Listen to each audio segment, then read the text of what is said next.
No, do not call me anymore. It's none of my business.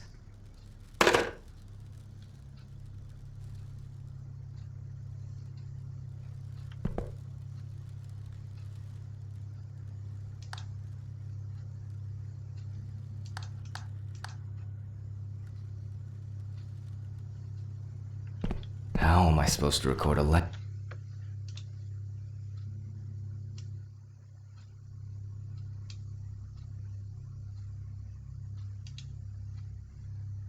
for the students now? Feeling completely broken. Oh, I'm gonna go nuts if I don't take my pills. Fuck. Where are my meds?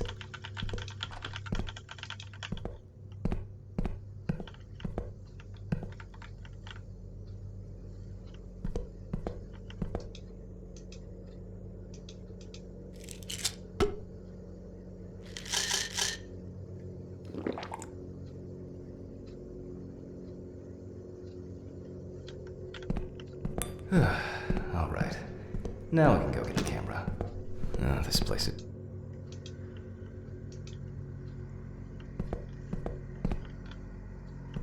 Repairs.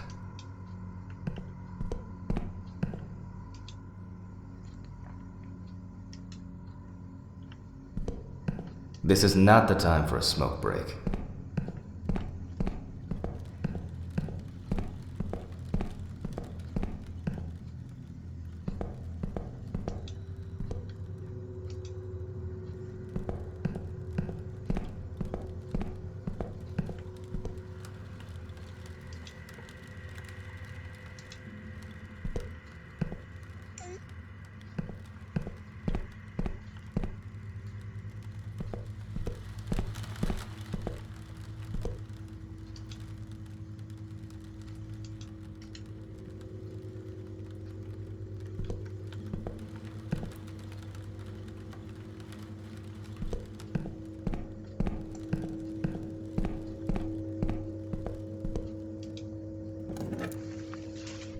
Well, I hope I won't forget to press the record button this time.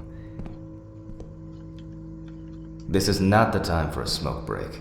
Let's move on straight to our...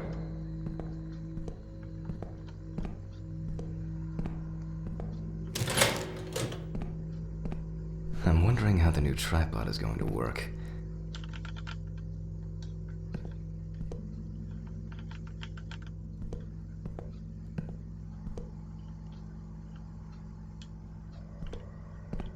I don't know how it could have worked without this gadget, but they've been here for so long they even smell like they're dead. Maybe it's time to say goodbye.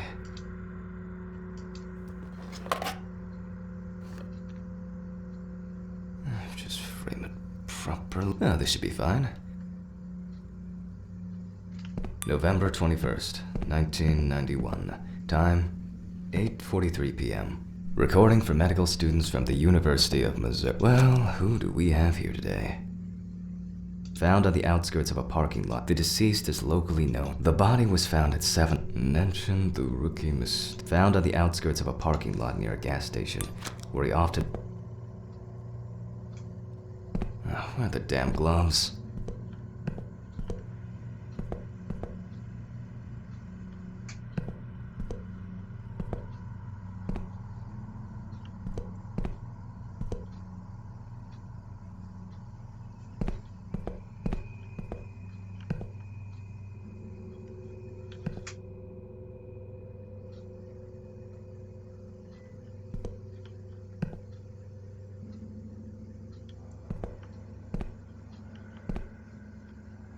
Now we can get to work. We're going to need the camera. It should be here somewhere.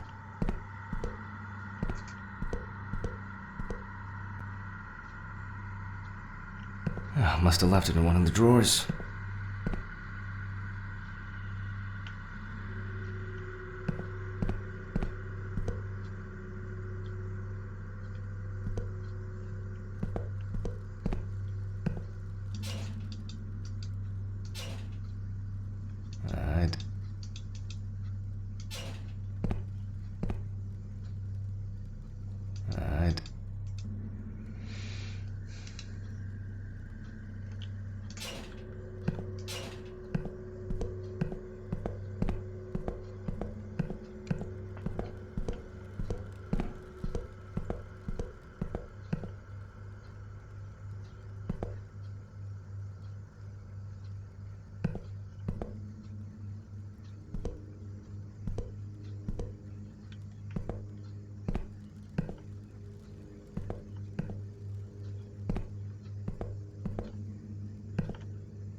Let's follow the procedure and prepare photo documentation. We must follow the top-down rule. Luckily, we don't have... Before we start searching for traces on the deceased's body, we need to take a basic photo that goes in the files.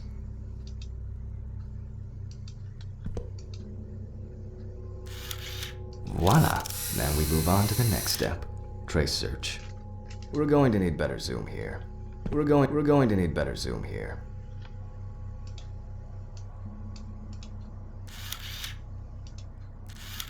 We're going to need better zoom here. We're going to need better zoom here. We're going to need better zoom here. We're going to need better zoom here. We're going to need better zoom here. And that's perfect.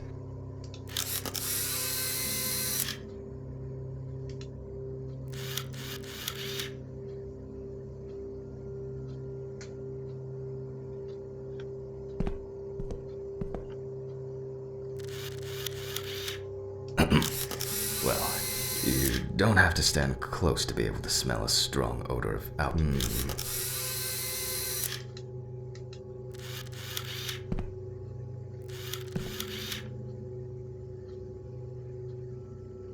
People affected by homelessness most often die from accidents, alcohol. While taking the photos, some entries that could be potentially lethal caught my attention. Let's take a closer look using the magnifying glass.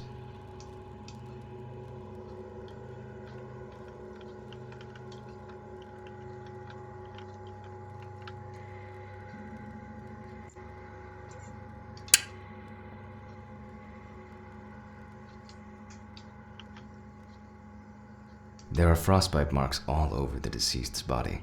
Although they are most visible on the tips of his fingers, they can be recognized by the very specific color of the skin. However, the hands tell us. By the look of his feet, I assume Toby must have worn uncomfortable and dinky. However, such an old wound that hadn't healed. It must have never.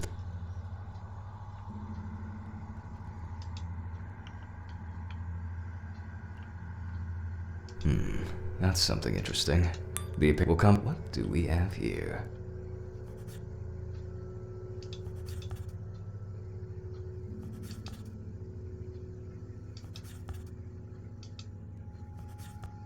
Yeah, the odor can be the result of alcohol intoxication, an old wound that hadn't healed properly. It must have been some kind of burn or other injury. Nevertheless, it has nothing to do with the potential cause of death.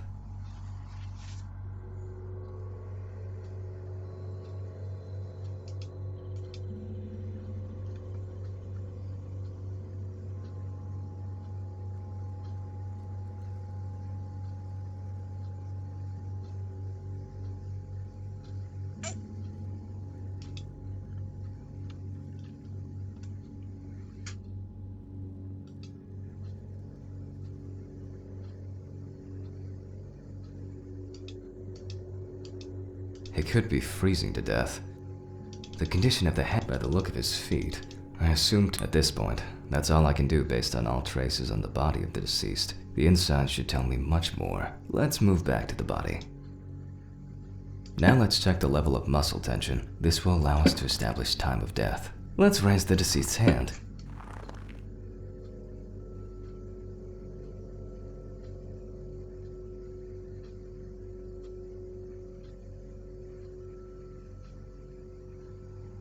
And then let go. The stronger the rigor mortis gets, the greater the resistance from the muscles will be. As you can see, the rigor we can... Let's grab a scalpel.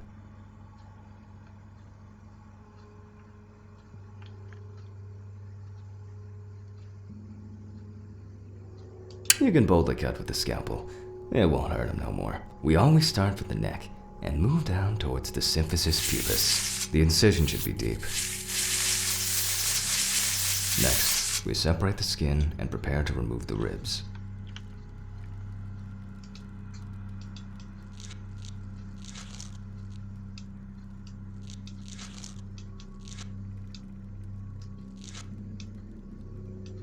The adipose tissue has an intense yellow hue. As you probably already guessed, we're going to need the scissors. After removing both cartilage and bone tissues, we are actually interested in two things that you can see at the very first glance. The lack of organ congestion means that, although the deceased was cold, hypothermia wasn't the cause of death.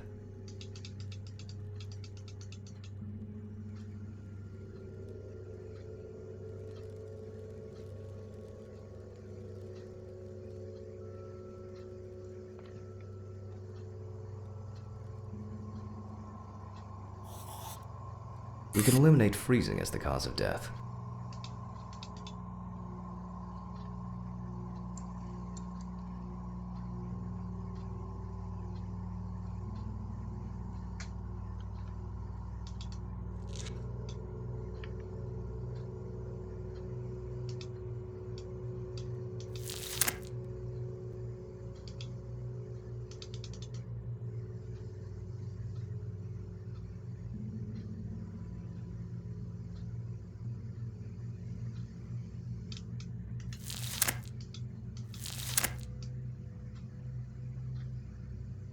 The deceased smoked like a chimney.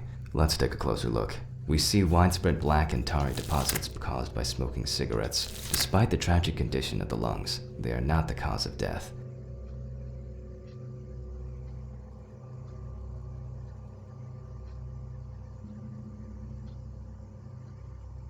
The deceased smoked like a chimney. Let's take a closer look. We see widespread black and tarry deposits caused by smoking cigarettes. Now we need to go grab the syringe.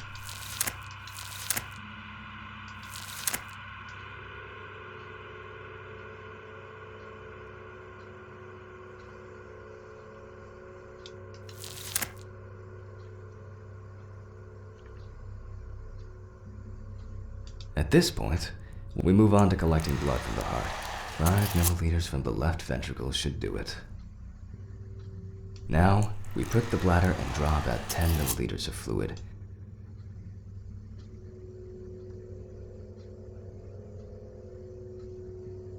We also collect the fluid from the deceased to determine the level of alcohol concentration in the vitreous humor. Keep in mind that you have to set the right time and speed on both knobs before using the centrifuge. Our samples may break into pieces due to the centrifugal force if we set up the wrong coordinates. I myself am terrible with numbers because I suffer from dyscalculia, which is why I always keep the appropriate coordinates at hand.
I don't know how it could have worked without this gadget before.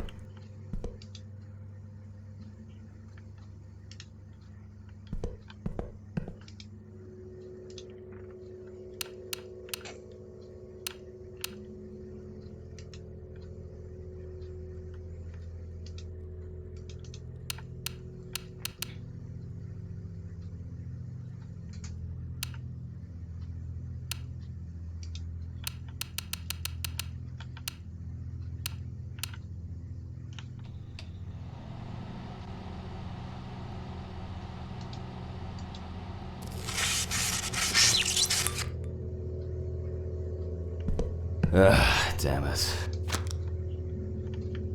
Found on the outs. And I was hoping to clock out early today. What was that? Where did it go?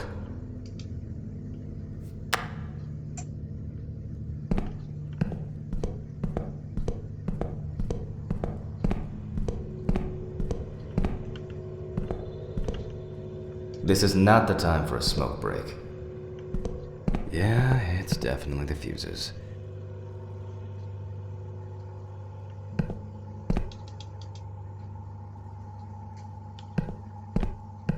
Right goes first, left next. Voila! Where's that unbearable noise coming from? That's strange. I'm pretty sure I closed the window.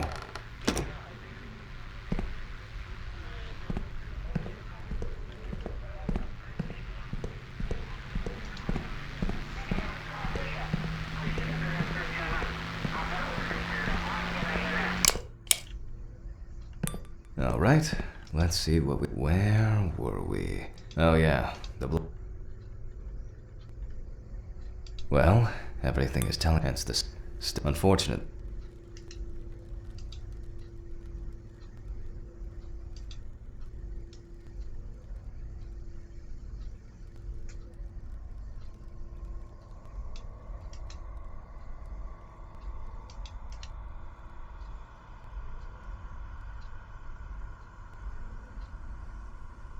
Now let's take a closer look at the stomach.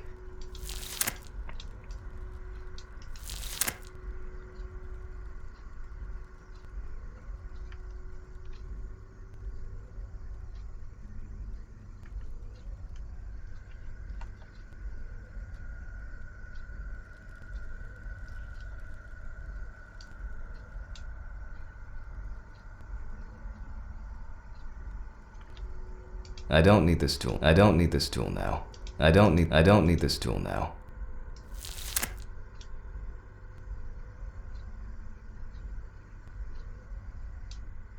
As expected, the stomach has no major external damage. In this case, further inspection is no use. We must cut him open.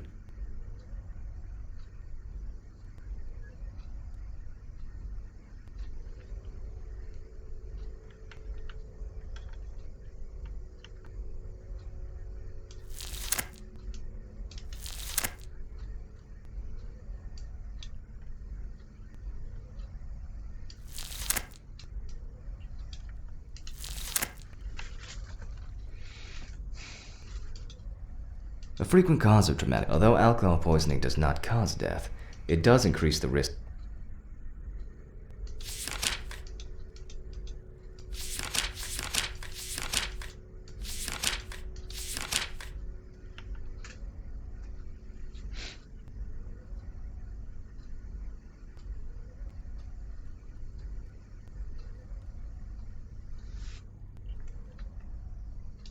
I don't need this tool now. I don't need this tool now. I don't need this tool now.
A frequent cause of traumatic death. That's interesting. Frostbite. Actually.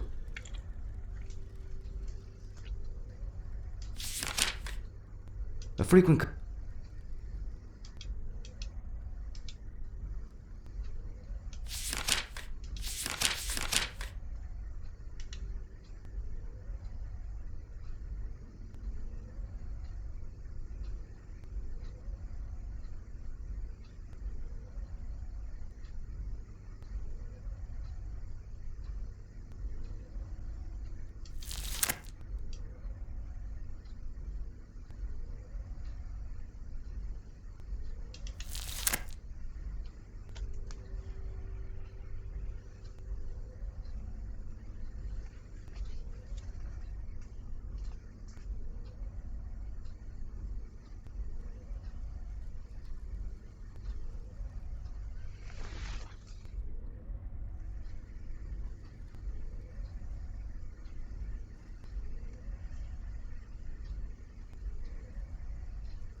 That's interesting. And it did. Oh, it couldn't have been suffocation, could it? Now we need to focus on the cardiovascular system. Especially.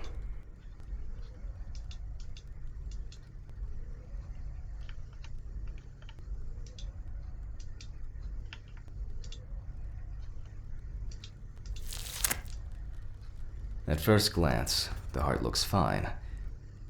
The pulmonary trunk and aorta seem to be in good condition. There are no pathological changes that have contributed to our Toby's death. Well, once we've got the body ticked off, we can move on to the head.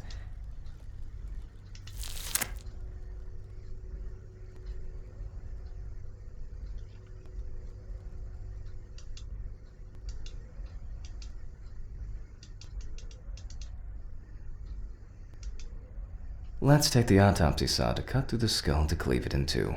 Remember, the skull, not the saw. Anyway, we will start dissecting the brain from the occipital lobe. In this way, the brain's dura mater is slowly revealing itself.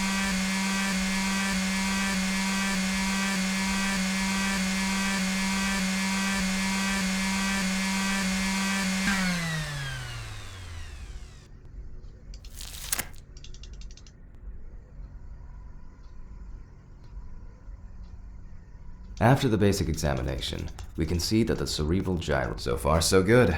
The hematoma seems to have. Holding a knife with a long, narrow blade in your dominant hand, cut the cranial nerves on both sides, pulling the brain towards you.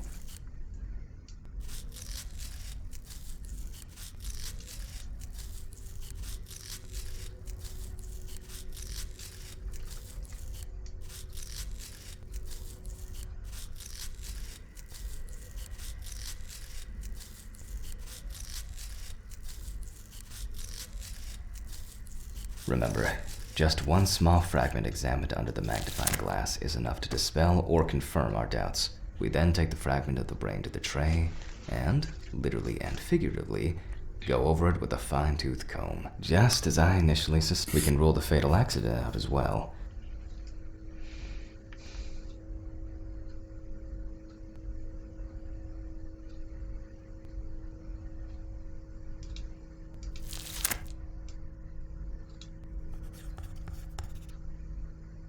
Same as we did while cutting a small organ, such as the trachea, we must perform a precise incision. To be...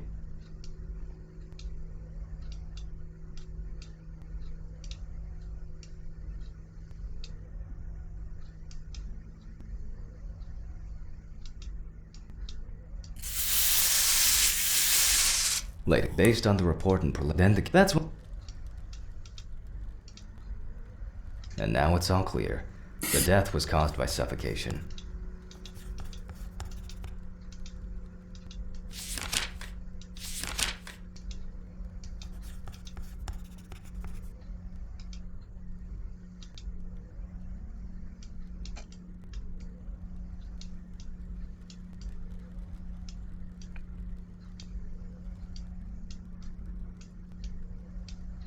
It went quite smoothly today. I'm about to get off.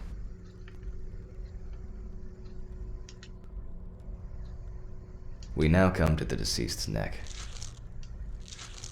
In order to bring the chest of our deceased back to its initial state, at least to a small extent, we must take the needle in our hand.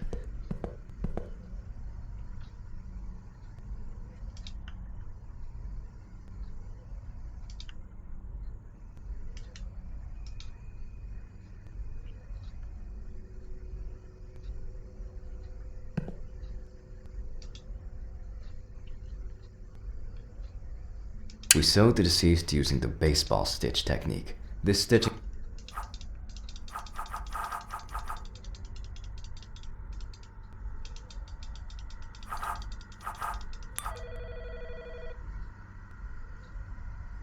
I should probably get to that. I'm coming. This is Dr. Jack Hanman. Please leave a message. Good evening. How are you? How are you? How are you? What the f... is that supposed to be? I'll finish the stitching and I'm getting the fuck out of here.